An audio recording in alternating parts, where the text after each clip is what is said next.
바이든 경제전략 세 번째. 중국 겨냥 공정무역의 시대선언. 김진호 에디터. 미국은 경제적으로 중국의 세 가지 주요 목표가 있다. 우선 미국과 동맹 및 파트너 국가의 안보 이익을 확보하고 인권을 보호할 것이다. 두 번째로 양국의 성장과 혁신을 추구한다. 이를 위해 동맹과 함께 중국의 불공정 관행에 대응할 것이다. 세 번째로 중국과의 협력을 모색한다. 지난해 11월 미중 정상회담에서 합의한 바 거시경제 운용에 대한 소통과 기후변화 및 중저소득 국가의 부채 문제를 논의해야 한다. 중국은 세계의 공동의 의무를 다하기 위해 미국과 협력하길 바란다. 제닛 옐런 미 재무장관이 지난 4월 20일 존스홉킨스대 국제관계대학원 연설에서 밝힌 대중 경제 정책 기조다. 경제를 말한다지만 거반이 경제 외적 문제들이다. 안보 이익과 인권이 전면에 배치됐다. 마지막 중국과의 협력 과제 또한 양국 간 경제 현황과는 거리가 있다. 옐런은 미국 경제의 눈부신 성공을 강조한 뒤 중국 경제가 처한 어려움을 비교했다. 미국의 1인당 국내 총생산이 세계 최고 수준이며 중국의 5배가 넘는다면서 이는 자원이나 지리적 위치 덕분이 아니라 국민 가치 제도에 기인한다고 주장했다. 또 21세기에 고립된 어떤 나라도 강하고 지속가능한 경제를 만들 수 없다고 강조했다. 중국은 부동산 시장의 취약성과 높은 청년 실업률 등의 단기 역풍과 인구 고령화 및 노동인구 감소, 경제 민족주의, 정부의 경제 개입 등 구조적인 문제를 안고 있다고 진단했다. 국가안보 및 인권과 관련한 옐런의 주장은 이렇다. 미국 안보의 필수적인 우려인 인민해방군의 군사 및 안보기구로의 기술 유입 차단을 막겠다. 수출 통제와 인적 제재, 사이버 안보 및 군산복합체 당국 및 관련 인물에 대한 제재, 중국의 미국 내 투자 재검토 및 미국의 대외 투자 제한 등이 뒤따랐다. 인정할 대목이다. 그러나 미국이 직면한 가장 시급한 국가안보 우려가 러시아의 불법적이고 부당한 우크라이나 침공이라는 점이라고 말하면서부터 스텝이 꼬인다. 2021년 12월 러시아가 북대서양조약기구를 상대로 우크라이나의 나토 가입 반대를 서면 보장하라는 최후 통첩을 무시한 게 미국이었다. 또 전쟁 발발 2달여 만인 지난해 3월 말 러시아와 우크라이나의 평화협정 체결을 막은 건 역시 미국과 서방이었다. 전쟁 장기와 책임의 최소한 절반은 미국 몫이었다는 점을 숨겼다. 미국은 러시아군의 무조건 철수를 주장했을 뿐 조기 종전 합의를 원치 않았다. 옐런은 그럼에도 러시아의 전쟁을 끝내는 게 도덕적 의무라면서 신속하고 가장 단합됐으며 현대사에서 가장 야심적인 다자간 제재를 발동했다면서 서방의 대러시아 제재를 언급했다. 옐런이 말한 야심적인 제재의 참가국은 49개국에 불과하다. 아시아에선 한국과 일본, 대만, 싱가포르 등 4개국뿐이다.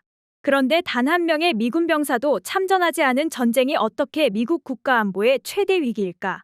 미중 경제관계를 주제로 연설하다가 옐런이 느닷없이 우크라이나 전쟁을 끌어들인 꼴이는 무제한의 협력을 다짐한 러중 정상회담 합의 내용일 뿐이다. 협력의 내용이 미국 국가안보에 위협이 된다는 증거는 중앙정보국조차 아직 찾지 못하고 있다. 옐런은 이어 신장, 홍콩, 티베트의 인권 탄압 문제로 말머리는 돌렸다.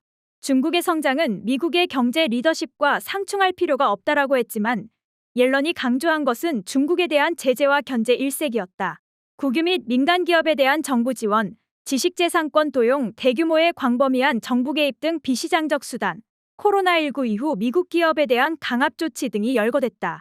옐런이 연설에서 제외한 교역 문제는 제이크 설리번 백악관 국가안보보좌관이 4월 27일 브루킹스 연구소 연설에서 다뤘다.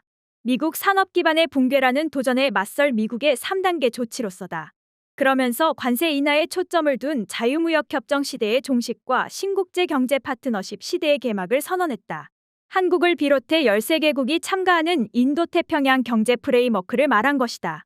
바로 TSMC 창업자 모리스 창이 말했던 빈사의 자유무역 시대의 신호탄이었다. 미국의 동맹과 우방국은 바이든 행정부 들어 도널드 트럼프 대통령이 2017년 탈퇴한 환태평양 경제동반자협정에 재가입할 것으로 기대했다. 바이든 행정부는 포괄적 점진적 TPP에 복귀하는 대신 IPEF를 들고 나왔다. 자유무역이 결국 미국 내 일자리를 죽였다는 원성 탓에 FTA가 정치적으로 불리하다는 계산 때문이다. 그리하여 탄생한 IPEF는 불공정 경제 관행에 중국을 옥죄일 또 다른 체제로 설계됐다. 설리번은 연설에서 현란한 포장 능력을 내보였다. 다양하고 탄력적인 공급망과 청정에너지에 대한 공공민간 자원의 투자 유도, 좋은 일자리 창출, 미국 디지털 인프라의 신뢰와 안전, 개방성을 높일 묘약이라고 설명했다. 노동과 환경을 보호하고 부패에 제동을 걸 구상이라고도 강조했다. IPEF가 있었다면 코로나19로 인한 공급망 혼란과 공장 가동 중단 사태에 더 신속하게 대응했을 것이라는 게 그의 주장이다. 그럴 수도 있었겠다. 그러나 방점은 자유무역이 아닌 공정무역에 놓여 있다.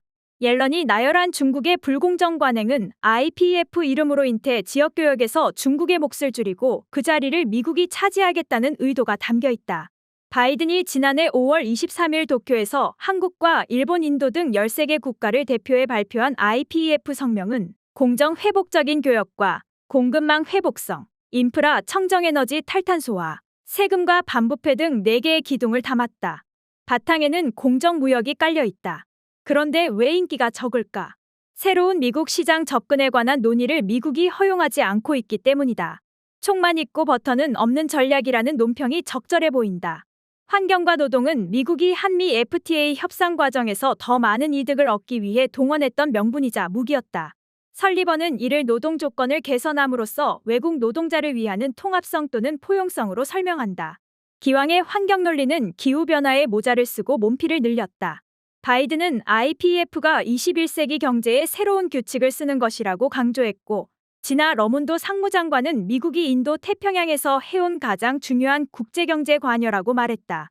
설리번은 미국의 부흥을 위한 4단계 조치로 중저소득 국가에 뒤처진 인프라 개선을 위한 글로벌 인프라 및 투자를 들었는데, 이는 중국이 글로벌 사우스에 제공해온 1대1로 인프라 자금의 대안으로 보인다. 5단계 조치에서는 내놓고 중국을 지목했다.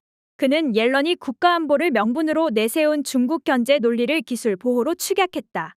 미국의 근본적인 기술을 좁은 땅에 높은 펜스를 치고 보호해야 한다고 강조했다. 그러면서도 중국이 비난하는 기술 봉쇄는 아니다라고 강변했다. 옐런도 설리번도 미중 경제의 탈동조와는 한사코 부인했다. 디커플링이 아닌 우르줄라 폰데어 라이언 유럽연합 집행위원장이 제안한 탈의협과 다양화라면서 미국은 미국 노동자와 기업이 착취당하지 않도록 평평한 운동장을 추구할 것이라고 말했다.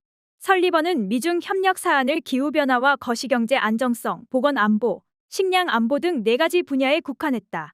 개도국의 부채 과잉 문제 협의도 포함된다.